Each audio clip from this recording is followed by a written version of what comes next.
Welcome. Good afternoon, committee. We are going to go ahead and get started. Did everybody get the approval or the minutes in their email? Is there any changes or anything? If there's not, I'm going to just consider them approved. I can do that. Okay. And then we'll open it up for requests for bill introductions from the committee first, and then we'll go to the audience. Representative Johnson. Thank you, Madam Chair. I would like to introduce RS number 2980 and introduce it on behalf of myself and Representative Beeler.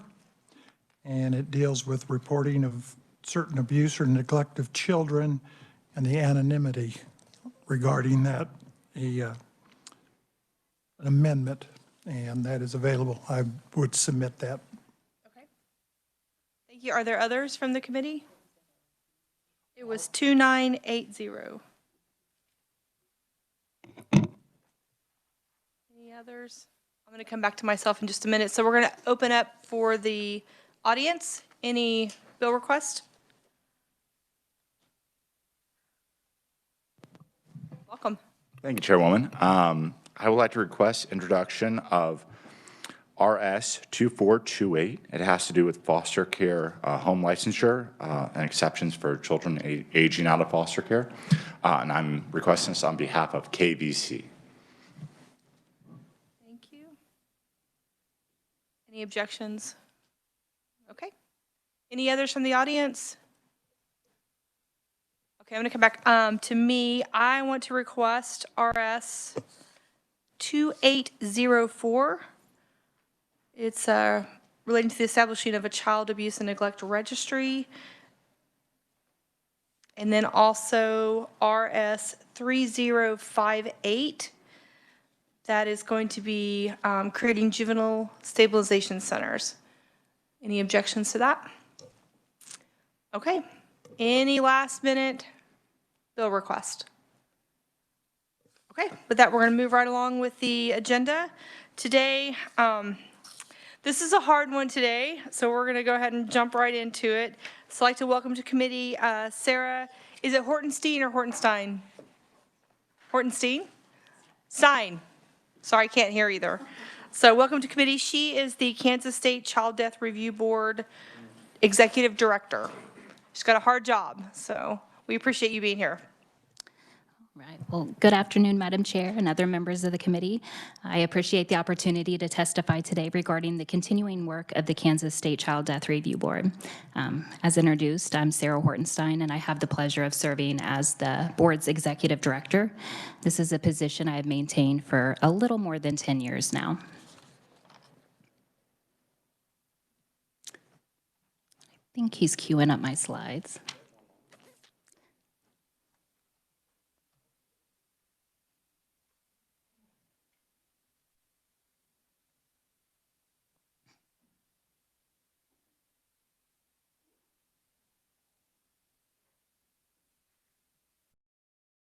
And committee, if you need this, it is on the S drive for you.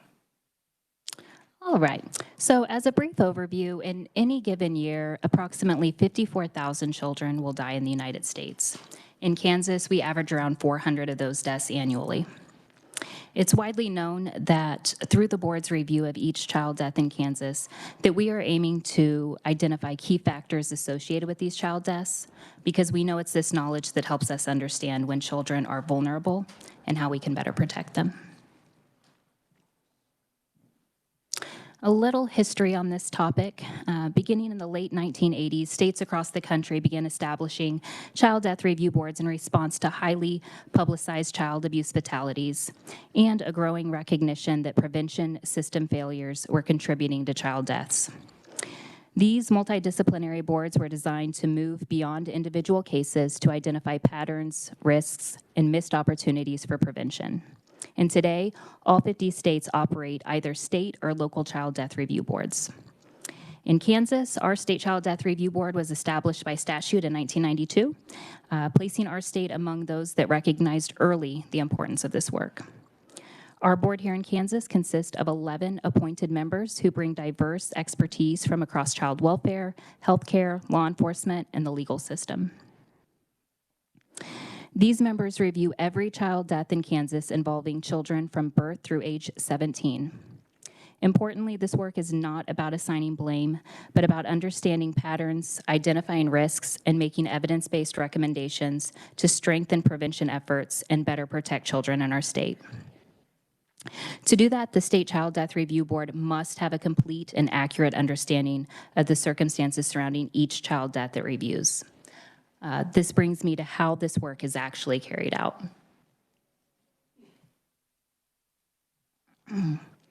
So the board's review of each child death is primarily conducted through a records review process. By statute, the State Child Death Review Board has authority to obtain all relevant records related to a child fatality, and this same statute ensures that all records provided to the board remain confidential. Typically, our board is going to be alerted to a child death when that death certificate is filed with our state. From there, we start to investigate that death almost immediately by obtaining any and all of the records that you see on this slide that pertains to the child, including that child and their family's history with Child Protective Services. When all information has been obtained from the previous slide, a case is assigned to one of our 11 expert board members who is responsible for reviewing the information and reporting the findings to the entire board during one of our monthly meetings. Each review of a child death starts by telling the story of that child and the circumstances of their death, with a deliberate focus on factors that may have been preventable. In terms of collecting data, Kansas, as well as most every other state, is collecting data in nearly the same exact way. Each state utilizes the National Center for Fatality Case Reporting System, which allows standardization in the data we collect and share both within our state and across our country. The third step in our process is taking action. This is really where the prevention happens, and we depend on individuals, communities, and policymakers such as yourself to use our data as a catalyst for prevention efforts to further protect Kansas children. Taken together, this consistent and methodical process allows the board not only to review individual cases, but to understand the broader scope of child deaths in Kansas over time. The board has used this process to review more than 13,000 deaths of our Kansas children, as well as children from out of state who have died within the Kansas border. The information I'm going to be sharing with you today comes directly from our 2025 annual report, which was submitted to the governor and made available to the public on October 1st of 2025. I have provided the committee with an electronic copy of the report, which compiles a robust amount of data and information, which in total is more than 100 pages in length. While I won't have time to go over it in its entirety, I do plan to share with you some key findings related to different topics outlined in the report, leaving a majority of the discussion centered around how that data relates to the child welfare system here in Kansas, as well as some of our public policy recommendations that the board has proposed to address some of the more concerning findings. So when we look at an overview of child death data beginning on page 5 of the report, we can see that while Kansas child death rates declined in 2023, the 5-year trend shows fluctuations with rates that have remained consistently higher than the U.S. average. In 2023, which is the most recent year for which complete data is available, Kansas experienced 361 child fatalities, which again was a decrease from the previous year. Now, among the 1,824 child deaths reviewed over the last 5-year time period between 2019 and 2023, we can see that 54% of those deaths were of natural manner. These deaths include prematurities, congenital anomalies, cancer, and other medical-related conditions. We can also see that 20% were due to unintentional injuries, which could have been the result of motor vehicle crashes, drownings, or other non-intentional fatal injuries. We see that 7% were due to homicides and 7% were due to suicide. The remaining 12% were categorized within the undetermined manner of death category, which is a classification used when either there was not enough information to determine the manner of death, or in cases where there was equivocal information that the death could have been intentional or unintentional. Some other key findings from our latest report include that sleep-related sudden unexpected infant deaths remain the leading non-natural cause of death across all age groups. In just 4 years, fentanyl went from causing no child deaths in 2019 to causing 48 deaths between 2020 and 2023. We also report that motor vehicle crashes remain the leading cause of unintentional injury deaths among children over the age of 1. And in Kansas, firearm-related child death rates have remained consistently higher than national rates each year. We also shared that there were 16 Kansas children, all under the age of 5, who died while in the care of licensed or unlicensed child care providers. Most concerning, though, is that after several years of decline, child abuse and neglect homicides increased by more than 180% in 2023. Over the past 5 reporting years, there have been 35 child abuse homicides identified by the board. More than 3/4 of these deaths involved children ages 4 and under, and 83% of those child abuse homicides showed evidence of prior abuse. Across many of these cases, concerning indicators were present prior to the child's death. In 80% of those deaths, the children involved had caregivers with current or prior involvement with DCF. And among those caregivers, 63% had a documented history of substance abuse. In some cases, the system involvement was even more direct, with 17% of cases involving the prior removal of the decedent or a sibling from the home prior to that death taking place. And in 17%, there was actually an open DCF case at the time of the death. Data such as this shows us that our child welfare system is directly connected to the potential prevention of child fatalities in our state. Ensuring the safety of more than 690,000 children in Kansas is a shared responsibility that extends beyond DCF, but to law enforcement, public health, medical and mental health professionals, educators, and private citizens. The board's annual report each year includes a full section that is specific to child welfare involvement, and I'd like to direct you all to page 9 of our report where we discuss this topic specifically. As you can see on page 9, specifically in figure 7, which is also displayed here, of the 1,824 child fatalities reviewed by the board between 2019 and 2023, 677 children, or 37% of those child fatalities, had a history with the child welfare system, specifically with the Department for Children and Families Division of Child Protective Services. I'd like to draw your attention to the age breakdown of these children, specifically our infants. Of the 677 deaths with past CPS history, 231 of those cases were infants. Despite their young age, we see a higher number of DCF involvement for infants than we do with any other age group. Figure 8 on that same page describes more about what that history with the family looked like when there was CPS involvement.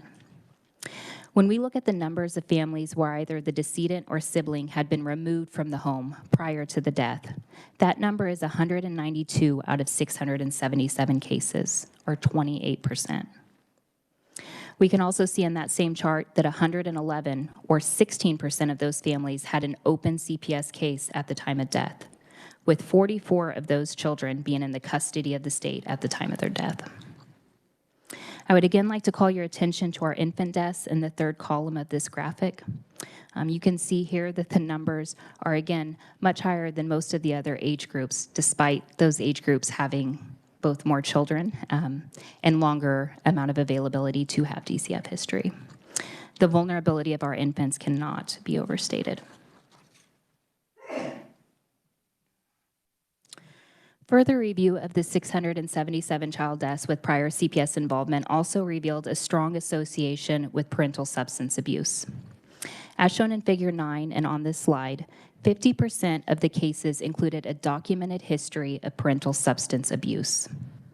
The risk was especially high among infants, where 62% of those with CPS involvement had parental substance abuse documented. Among these infants, 31% were exposed to illicit drugs or alcohol during the pregnancy. These data points underscore the safety risk of parental substance abuse in the lives of our children known to the child welfare system, particularly our younger children, including our infants.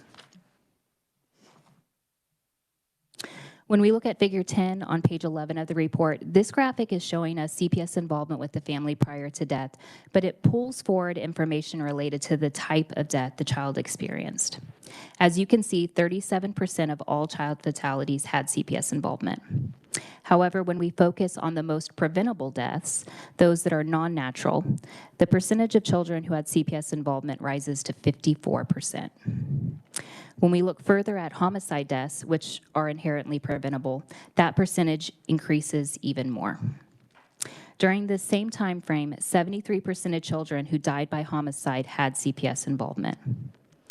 What this tells us is that preventable deaths, particularly homicides, are far more likely to involve families who are already known to the child welfare system. Because of this, the board believes that additional child welfare improvements are needed in Kansas to reduce our preventable child deaths, particularly among infants and toddlers who are entirely dependent on caregivers for their safety. Throughout the report, we include real-life case vignettes to help readers understand not only the data, but also the public policy recommendations the board has proposed for consideration, beginning on page 80 of our report. The first case vignette I want to share with you involves a Kansas infant who died in an unsafe sleep environment. The mother had a history of chronic substance use, had no prenatal care or drug treatment during the pregnancy, and was under the influence of drugs at the time of delivery. The mother had prior child welfare involvement, including testing positive for drugs in a previous pregnancy, with subsequent removal of that infant. During this infant's hospital stay, parents were non-compliant with safe sleep, even after receiving repeated education. On the day of discharge, the hospital social worker contacted DCF to report these concerns. A child protective service worker visited the parents, delivered a portable crib to the home, and cleared the infant to be released to the parents' care. At home, the parents placed the infant to sleep with them on a mattress on the floor. When the parents awoke, the infant was unresponsive and declared dead shortly after. During the investigation, it was found that the portable crib remained unopened and in the box, and parents were not requested to submit to testing for substances that may have contributed to the death. This case highlights the need for DCF to review its protocols for ensuring the safety of infants born to substance-using parents. And a thorough safety plan should include careful assessment of the home environment, substance use evaluations for all caregivers, and consideration of parental history, including any prior child removals. Unfortunately, this case is one of many the board reviews each year in which infants are discharged to homes where caregivers have active substance use concerns and/or a history of prior child removals without evidence of treatment and stability when that newborn goes home.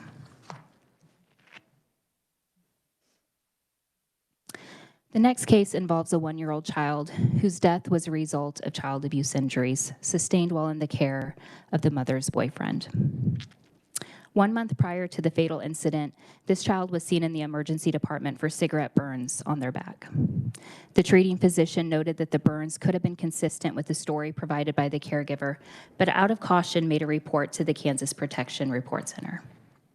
In response to the report, DCF made a care referral, and the child was seen 6 days later in a child abuse clinic for an evaluation. The findings from the exam and review by the child abuse pediatrician indicated the injuries were the result of child physical abuse. Despite the expert assessment, DCF made an unsubstantiated finding for physical abuse and lack of supervision. On the day of the death, the child and a sibling were in the care of the mother's boyfriend. Shortly after mother returned from work, her boyfriend reported finding the child on the floor, not breathing. Emergency responders found the child unresponsive and pulseless. They noted bruises to the abdomen, and the autopsy revealed multiple blunt force injuries to the back, abdomen, and in the soft tissues of the head. Multiple injuries were found under the skull and within the brain and retinas of the eyes. Kansas Statute 38-2226, including subsection H, Adrian's Law, and I, regarding care referrals, establishes a critical procedure for handling suspected child abuse. I apologize.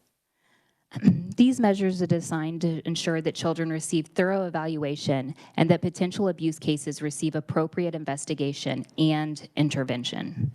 This case highlights the need for enhanced physician education in recognizing child abuse, and for child welfare staff to understand not only the statutory requirements, but also the appropriate responses to care evaluations.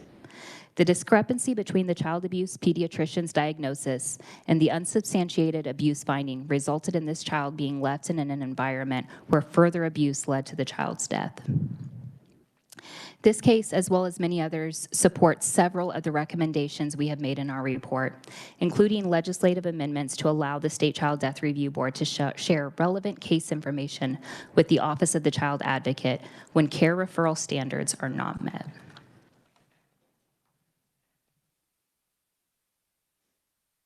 Sorry, I'm going to stop you right there. You need a statute for that? A statute change? It would require an amendment to the current statute that would allow the board disclosure allowances to be able to report findings to the Office of the Child Advocate. Thank you for that clarification. Absolutely. So the board has issued 35 public policy recommendations this year, which I hope this committee has the opportunity to explore further. But I want to focus today on these 5 key recommendations that directly impact Kansas's child welfare system and our collective response to child maltreatment and fatalities.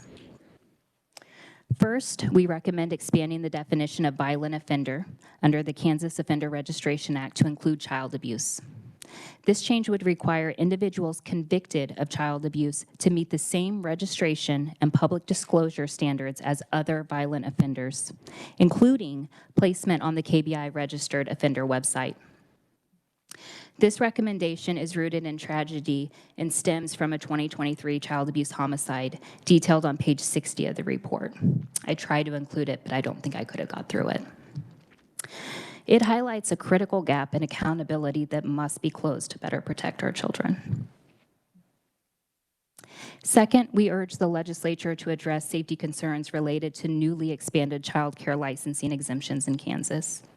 On page 74 of our annual report, the board outlines child deaths that occurred in Kansas child care settings.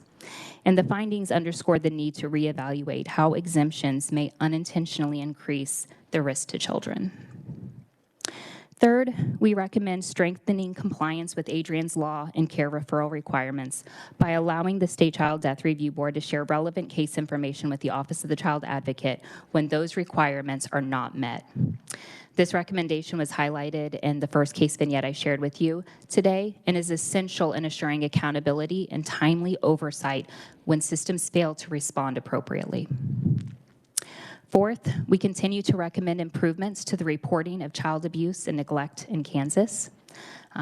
This has been a long-standing board recommendation because accurate, timely reporting is the foundation of child protection. Without it, children remain invisible to the very system designed to keep them safe. Finally, we recommend strengthening protocols to ensure the safe placement of newborns and infants who are born to substance-using caregivers. This includes improving coordination amongst healthcare providers, child welfare professionals, and law enforcement. This is about requiring thorough and meaningful safety plans and reconsidering policies that allow placement in previously deemed unsafe homes. It also requests that we ensure timely service and monitoring for parents with substance use concerns and delayed hospital discharge when serious safety risks remain unresolved. The next 5 recommendations, which are equally as important as the previous, have been addressed in our annual report for many years and may need less explanation. They include reassessing progress on the 2019 Child Welfare System Task Force recommendations, improving coordination between DCF and law enforcement during joint investigations, conducting regular unannounced inspections of programs serving children, ensuring objective and comprehensive evaluation of child abuse investigations with manageable caseloads for child welfare workers, and corrective action when standards are not met. And finally, we recommend enhancing training and information access for child welfare professionals in Kansas. Again, each of these recommendations shared on these last two slides are specific to our child welfare system and are explained in greater detail beginning on page 80 of the report, with supporting data shared throughout the full report. I know this was a lot to go over in a short amount of time. I'm happy to stand for questions regarding the material presented, and you're always welcome to reach out to me at any time if I could be of service to you as an individual or as a committee. Thank you. Thank you very much. Committee questions? Representative Neighbor. Thank you, Madam Chair. For clarification, when we know that the parents are substance abusers, whether it be pills or alcohol, what are the guidelines that allow us to leave or put a child in their care? And why are they lax? Thank you, Madam Chair. Madam Chair, Representative, that's a fair question. My experience on the board and what some of the cases I shared with you today show us is that while it's appropriate to assess each child and their family individually, to really look at the circumstances of that family and what their needs are to protect the child, we see consistently that substance-using caregivers in those reports are not really screened in as abuse or neglect. Those are FINA cases. And because of that, we see that a majority of the time, even if there is documented active substance use, including the mother testing positive, that the children, that the infants, the newborns are very often in the cases we review as a board, returned to the home that day. So. Would there be any suggestion, any suggestion of training on actually how to review and see these things? Because it sounds like we've got people that just don't understand the complexities or what can happen with the child when the parent is impaired. Thank you, and thank you, Madam Chair. Thank you. Did you want to follow up or? Madam Chair, Representative, I agree. I think that enhanced training, and this is why the board exists, is that we can share these details and these specific case findings with you so that we can make actionable change in our state. And if that's in the form of training for child welfare professionals or hospitals, or just increased communication or policies that can prevent this from happening, that's what we're here for. Thank you. Representative Brownlee Page. Thank you, Madam Chairman. In your recommendations, and I think back to the case where we had in Kansas City, Kansas, the young man, his family fed him to pigs or something of that nature. I didn't see anything that said we need more help. You got a lot of people. You got a limited number of employees. So how do you check consistently if you don't have enough workers? And I know the issue is finance, but we want a lot, but you got to be willing. Our budget reflects what we think and how I think, my opinion. I'm not trying to offend anybody, but it seems like you need more help and you don't have enough people to service the people that you're working with. And I don't know, is there training? Do you help? The goal is keep the family together. But if the parents have issues, then what are we doing to help them resolve some of their issues? Are they mandated to go seek some sort of drug counseling or something, and make sure that they do it? And looking at your data, they're not doing it. And I know you don't want to destroy families, but it seems like you need more help. You need more people. Absolutely. Madam Chair, Representative, I would say that while we want to keep families together, ultimately it's the job of our child welfare system and our DCF office to first ensure the safety and well-being of our children. And so we have to do that first. And whatever we can do to support families to stay together when it's safe for the child is really what we're advocating for. And the unfortunate death that you're mentioning, members of this committee and others worked hard to get Adrian's Law passed in Kansas. And that's something that we're continually trying to improve upon. And at least at this point in his memory, we now have a requirement that requires law enforcement and CPS to lay eyes on a child and make sure that they're okay when there's reports of abuse and neglect to those young children. So, very tragic situation for your community, and I'm sorry. Thank you. Thank you. Representative Sanders and then Representative Humphries. Thank you, Madam Chair. So we recently had a case in Salina where a 15-year-old shot a 14-year-old. 24 hours later, the 14-year-old died.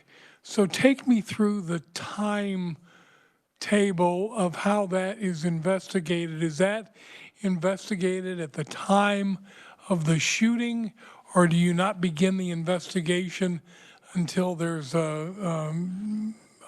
till the child dies? Or just take me through the process, please. Madam Chair, Representative, that's a great question. So in a situation, any child death that may have occurred just very recently, the board is going to be alerted of that when the death certificate is filed. And while law enforcement, and I'm sure that in those types of deaths, there's an autopsy that's completed on the child, but the board will start requesting records on that child's death almost immediately. But it sometimes takes upwards of 6 months to a year before those investigations are complete, and we have the final reports that the board can utilize to do such a comprehensive and deep dive into that child's situation and those circumstances to include in the report. So I'd say if a death occurred, like this report, the latest year of data is for 2023. So, and the findings are made in 2025. So you can kind of add those years together to see when that death might be reflected within our report. But is the investigation start immediately, even if the child doesn't die immediately? Oh, that is a fair question. So for the law enforcement side, yes. For the board side, we wouldn't have the ability to initiate an investigation until a death occurred. Thank you, Madam Chair. Representative Jonathan, did you want to add to that? Thank you, Madam Chair. Yes, from my law enforcement background and as a specialist in this, shooting death of that nature or any child death, immediately the local law enforcement, sheriff's office would initiate a full death investigation, and that would be treated as a homicide means a death. And so they would follow up with everything. The statutes regarding a postmortem, in this case, I would be called out if it was my department or whatever. I normally responded to them to work with the pathologist on an autopsy that would look at the case investigation on scene, which are very detailed now with the CSI type techniques that we have. So in this case, a ballistics, measurements, all of that would be compiled. And normally you would focus with getting that to your local county attorney within 24 hours, at least for a preliminary, because it involves, in that case, if it's a 16-year-old perpetrator, they're going to want to have some specifics, and it might require the law enforcement agency would be the key lead and would, in that case, would notify DCF. And they would be aware of it, but law enforcement information, items going to the lab can take weeks, and it can take weeks to get your conclusions on ballistics, all types of different factors, as well as the postmortem medical information requires testing in the labs. And it's not uncommon to be 6 to 8 weeks before you can, in that type of a death investigation or others. And then the county attorney is going to help make a decision on that. And all of that data is now available because we have such a good death review board, and they're going to look at it from the overall extension, whereas the criminal justice system will look at it from the occurrence on the scenes. But it's very detailed, and it's one of the most difficult jobs that you will ever have in the criminal justice system. Specialists that deal with child investigation deaths have a very short career span, and then you get. And then you have access to all the law enforcement investigations, correct? Yeah. We do. Okay, Representative Humphries. Thank you. Thanks for being here. I just wanted to clarify a couple things. when you were showing that chart on page 9, 37% of all the child deaths that you reviewed had DCF, that was everybody? That was all the deaths had DCF involvement? Of the 1,800 and some child deaths Yeah. that we reviewed, 37% of them had families with past CPS history. Okay, and that's even the natural causes? Overall, with all manners of death, all cases, 37%. Okay.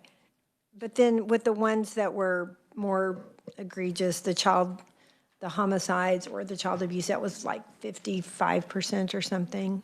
Yeah, so when we exclude natural manners of death, which would leave us with our accidental or unintentional injuries, our homicides, our suicides, and our undetermined deaths, that amount rose to 54%. Okay, could I kind of keep going? Okay. And then I didn't catch the percentage, but I looked up and I saw that it was like a certain number of children that had passed away were in DCF custody. I think it was 111 was a number, but I don't know that percentage. And what did you mean they were living in, so DCF were living in a foster home when the death happened? So I think we're looking at figure 8 from our annual report is what you're referring to. And so there was in that 5-year period, 111 children had an open CPS case at the time of death. 44 children were in custody at the time of death, and this could be on either a foster care home, maybe a residential treatment facility, something of that nature. Okay, interesting. And then when you looked at, the drug and substance abuse, is that broken down at all? Alcohol versus illicit drugs or what drugs, or is that broken down at all? In our report, it's not broken down in that chart to distinguish what the type of drug was. In some of our case vignettes, we sometimes give that information. The board did include in this year's annual report that I didn't have time to cover, toxicology findings for children for 23 deaths. So any child that passed away, that toxicology findings were there, we gave those. We also listed different times where parents tested positive, but we don't have anything cumulative that shows the breakout for these alcohol versus drugs. Okay, just a couple more if that's okay.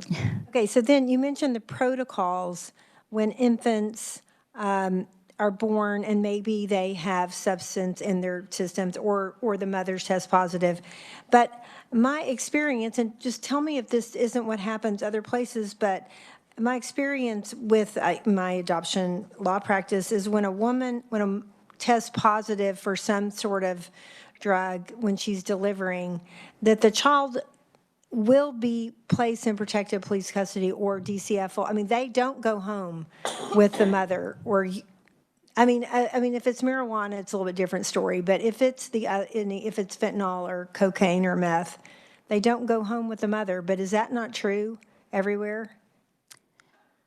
The board finds many of our cases where children are, even if there's other children who have been removed from the home for multiple issues of pregnancies with testing positive for illicit drugs outside the scope of marijuana, we see cases, deaths each year where those children are sent home, and unfortunately, we review them. I don't think that has to do with training, because one of the suggestions was better training. That has to do with policy, like how is that even possible that a child would go home with a parent who tests positive the day she is delivering a baby? Like, where does that policy come from? Do you have any idea? That would be DCF's policy, and when they're looking at that individual case, that's the determinations they've made. We've tried, honestly, these examples are why we've included vignettes, because it's so hard to describe the data and our recommendations without putting real-life examples. And each year we include at least one story, and there's more in just this report if you look through the vignettes of children who are discharged home to caregivers who have past removals and or current substance use, including testing positive at the time of delivery. And could that be that the hospital's not reporting it to DCF, that, that day when that mom delivers, could it be that issue, or is that something that's always reported to DCF? I can't say every case, but I can say because the board receives the full DCF history, including all the reports made, and we get to read through those, a majority of those, there is adequate documentation sent to DCF to show that there is a substance-using caregiver. Okay, this is my last thing. Hold that thought. Okay. So 72 children died, right? Under the age of 1, 72 infants. Is that the number we're talking about where? Yes, so this is a subset for infants only, and it's showing the infants under the age of 1 with DCF involvement was 72, and 31% of them also had prenatal exposure to illicit drugs. And I would be clear that when you look at parental substance history unknown, that's a large part of it. There are many, many cases that the board's going to review where the testing of that child or that mother at time of birth was not provided, and we don't know the substance use history. So when you exclude all the unknowns, that's still a significant number. Okay, continue. Okay. Thank you. And my, I'm listening to everything you're saying, but my heart is mostly going out to those youngest of the victims because they don't, well, it's all horrible. But so my other question is, I didn't see in your suggestions that a little bit stricter timeline on when a child is out of the home and in DCF custody, a little stricter timeline on the parents have got to get it together and have clean UAs and clean testing, because I believe we tend to give them chance after chance. And so did you talk about that as a suggestion that like children under 1 or under 2, the case has to be wrapped up within 12 months, which I think it's something Colorado has, is something along those lines. And there's federal guidelines too, but we seem to not pay that much attention to those. So I don't know, did you talk about that as a suggestion, like let's shorten that timeline on when permanency must be provided for these most vulnerable children? Madam Chair, Representative, I absolutely respect the question, and I would agree that timely reunification or placement or having that stability in that child's life is so important. But unfortunately, our report for that child ends because they die. So we don't really get to see the case progress once that child dies to know what's happening with the other children to find permanency. So I wouldn't feel that our report would be the best to get that data from when it comes to that specific question. All right, thank you. I hope we can look into that. Thank you. So I just have a follow-up with that. Do you track the number of months or how long that they were, DCF involvement was there? Is that something you track? Madam Chair, just to clarify, do you mean if a child is in state's custody, how long they were in state's custody before their death occurred? We do not track that data set specifically, no. I think that would be something to consider for the future. Is it a first touch or is it, like how timely is this? So anyway, Representative Brownlee-Page. Thank you, Madam Chair. When I spoke earlier. Oh, I apologize. Hold that thought, Representative Sappington. You're on my list next. Thank you, Madam Chair. And you, and then Rose, yes. I do have a question, but I wanted to get back to Representative Humphrey's point. Just anecdotally, sample size of 1 over here, we have lived through what you're speaking to mother testing positive, giving birth, and then child being sent home. Followed up with DCF and got nowhere. So yes, it does happen. Yeah. One of the things I wanted to ask you about, so you reviewed 2023 data. What was, and you may not be able to answer this today, but what did the data look like during the kind of the COVID years? And I heard from caseworkers that with lack of external eyes, mandatory reporters on some of these kids, there was probably a lot more going on that was getting underreported. So didn't know if that affected some of these rates during those years. Madam Chair, Representative, that's an excellent question. The COVID area was a very unique area to know what was what. I can say that during that time frame, child deaths actually decreased. We saw child abuse homicides decrease, youth suicides decreased. However, we also saw that families were also unwell in many different cases. So although our data didn't look nearly as bad, it was trending downwards, we do know that there was more to it that our data didn't show. Representative Brownlee Page, Thank you, and Madam then Chair. Representative Roser, you're next. In your program, do you offer any sort of drug counseling or a long-term program that parents can go to?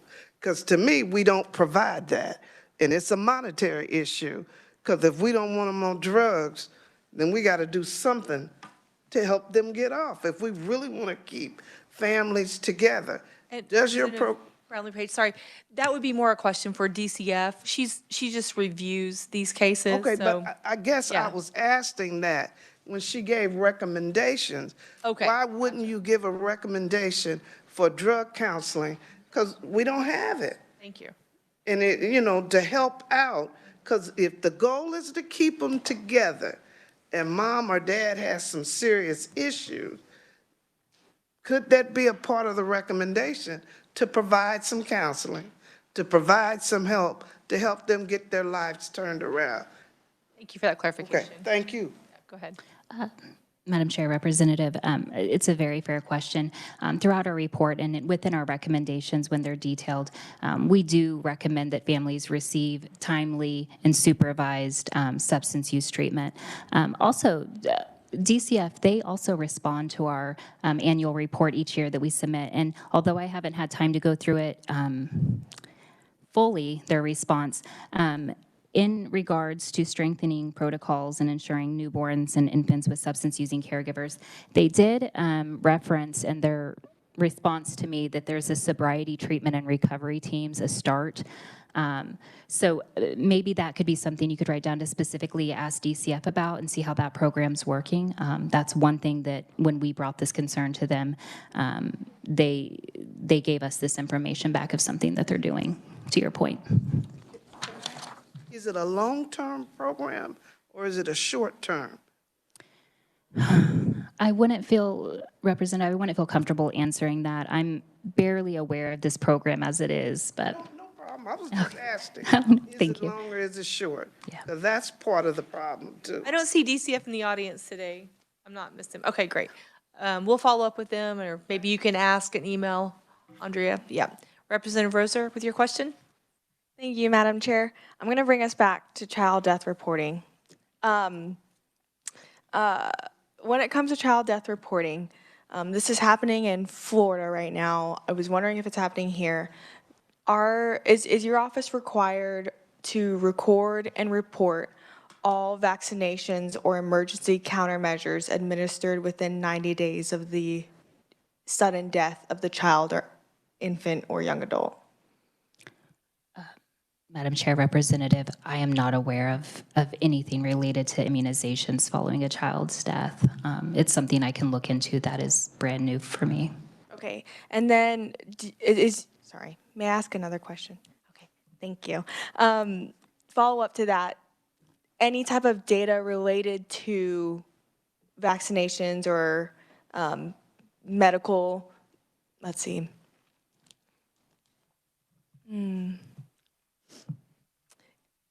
Basically related to medicinal health. Is any of that submitted to the CDC or the SUID, SDY registry? Madam Chair, Representative, I think if I'm understanding your question correctly, you're asking, does the Child Death Review Board report immunization findings or medical stuff to the SUID case registry? Yes. Okay. So in response, the State Child Death Review Board is a funded partner through the CDC's SUID Case Registry project. So our case reviews that de-identified information in the National Center for Fatality Case Reporting System. The CDC partners with us as a funded site to be able to use some of that information for prevention. I'm not specifically sure if immunizations is a part of that. Typically, it's just related to the sleeping environment and those factors. Thank you. Okay, committee, any other questions? Representative Owsley. Thank you, Madam Chair, and thank you for being here. Thank you for covering this important information. I went to page 60. I read it. terrible case, and the paragraph at the bottom, you know, to increase the support the need for expansion of the Kansas Offender Registration Act, CORA, which is not the CORA that we normally speak of in committees. Right. But so in this case, would increasing that registration, and then I completely understand, you know, wanting CPS agencies to be able to, you know, partner better and communicate better with law enforcement on dual investigations. I think I've been encouraging that for. But would the expansion of the registration have allowed a multi-state access to Kansas, to our DCF, to the child advocate if they were registered in another state? Like, is that a common reason to be put on the offender registration in other states? I'm just wondering if that would help share information interstate. Madam Chair, Representative Ousley, thank you for that question. We believe so. Although there is some public access for families and other people to see different criminal histories, it's not that easily accessible by the common person. So we do believe that by having an offender registry where someone is tracked and monitored just as other violent offenders, that this is a preventative measure. And it's also about accountability. It's accountability for individuals who harm children to this degree and don't have the same public requirements that other violent offenders do. I agree. And Adrian's law has been mentioned in here, and Adrian Jones was brought up earlier, and I know that was a similar case where they were avoiding CPS, crossing state lines, and if we can do anything to prevent that, I think important work. Thank you. Okay, committee, any further final questions? Okay, thank you very much for the work that you do. I cannot imagine. Thank you. We appreciate it. This data is very good. It's very good to know going forward. Okay, next, we're going to have Natalie report for us on the Child Welfare System Oversight Committee, some of our recommendations that we came up with over the interim. Yes. Okay, good afternoon, committee, Madam Chair. Hopefully my report will be a little more positive. So I have staffed this joint committee since 2023, I believe. So the Joint Committee on Child Welfare System Oversight met 4 times in 2025, March 31st, June 2nd, August 4th, and October 27th. So I'm going to go briefly over what we did at each meeting, and then I'll go through the recommendations. And you should have the full report on the S drive. Looks like this. So at each meeting, testimony was received from members of the public, child welfare providers, and other interested parties. And among the 4 meetings, 41 unique individuals or entities testified for that public comment period. We had a lot of repeat people, so I didn't include I just counted them once. So, but I should be accurate to say that there was 41 unique individuals.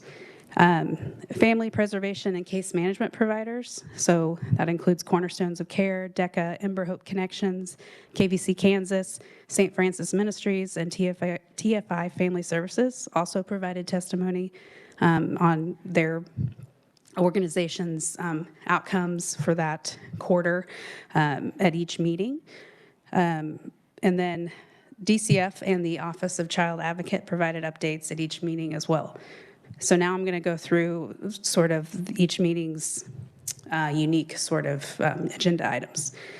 So at the March 31st meeting, the other agenda items included a discussion on the use of police protective custody and child welfare, which featured representatives of law enforcement, prosecutors, DCF, and OCA, an overview of Title IV-E funding by DCF, a review of the 2023 Child and Family Services Review Final Report by DCF, a committee discussion and review of standardized reporting for family preservation and case management providers, a child abuse review and evaluation network update, so that's the CARE network by the Kansas chapter of American Academy of Pediatrics.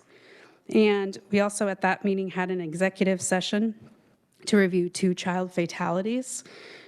At the June 2nd meeting, other agenda items included considering efforts to narrow the entry into the child welfare system by KC Family Programs. We had a discussion on mandatory reporting of child abuse and neglect by legislative staff and school counselors.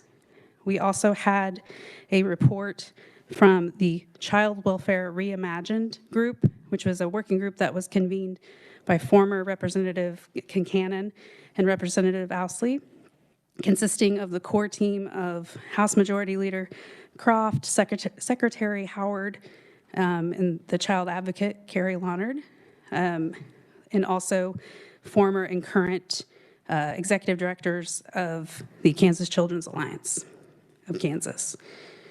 At the August 4th meeting, the other agenda items that were discussed, we had a presentation on the Family First Prevention Services Act by KC Family Programs and DCF, and we had presentations from 3 preventive service providers. At the October 27th meeting, other agenda items included a presentation on sync appeals by the child advocate and Judge Kelly Hogan, representing the Kansas Supreme Court Task Force on Permanency Planning. We had discussion on liability insurance for case management providers by an insurance broker, community mental health center services for foster youth by a representative of the Association of Community Mental Health Centers of Kansas, and a presentation on the social welfare workforce in Kansas by a representative of the National Association of Social Workers and the chair of the Fort Hays State University Department of Social Work. So that is a brief overview of what we did throughout the year of 2025. And obviously there's more detail for all of that, all of those agenda items in the actual report. So in terms of recommendations that the committee made, first, the committee recommended 3 items be further studied in the 2026 legislative session. So revisions to the CARE program that I mentioned earlier, such revisions, so on this particular recommendation, it was a little more detailed, and to say that such revisions should include requiring that funds may be used for independent physician examination or review of initial examination results as a part of an appeal process, providing an appeal process for parents of initial care examinations conducted pursuant to the CARE program, requiring medical and hospital records of the child to be released to the parent's attorney within 30 days after a child is taken into the custody of the Secretary for Children and Families, and requiring that a copy of a parent's Bill of Rights be given to parents under investigation for child abuse or neglect when a care examination is conducted or a child is in the hospital. The other 2 recommendations to be further studied was increasing the use of legal guardianship as a permanency option, and then liability insurance solutions for case management providers in the state. The committee also recommended that the 2026 legislature pass 2025 HB 2175 or equivalent legislation concerning notifications to be provided to parents of a child who is the subject of an investigation of abuse or neglect or has been removed from the home by a law enforcement officer. And then finally, the committee recommended that the following reports should be made to the committee by the appropriate reporting entities: the number of youth in care who are diagnosed with both autism and substance abuse disorder, and the availability of specialized services for such youth, program outcomes of specialized service providers and current services being provided, and options for increasing availability of substance abuse treatment providers. So that is a very quick overview. I can take any questions. Committee, are there any questions? Okay. Thank you, Natalie. And we're going to look at I know the CARE Act, if you guys are not familiar with that. We'll probably cover that after turnaround depending on how many bills we get from the Senate, which we don't normally get a lot, but, so we'll dig into that and some of these other topics after turnaround. Okay, any other business that I'm forgetting? We did amendment, we did minutes, not amendments, minutes. Okay, with that, we're adjourned. Oh, wait. Yes, you may, Representative Johnson. Thank you, Madam Chair. I have never done anything more difficult than handle child abuse cases. And one of the things I know from working with this committee is that every member here, you love these kids. And it's a bipartisan. And when you go home and you think about some of the things you have to listen to and hear, it stays with you. And I ask that you take care of yourself because it will bother you. It will bother you for everyone that we lost. But we can't let go because this group and the people that come speak to us are the ones that will make a difference. God bless you. Thank you. That we're adjourned. Thank you, committee.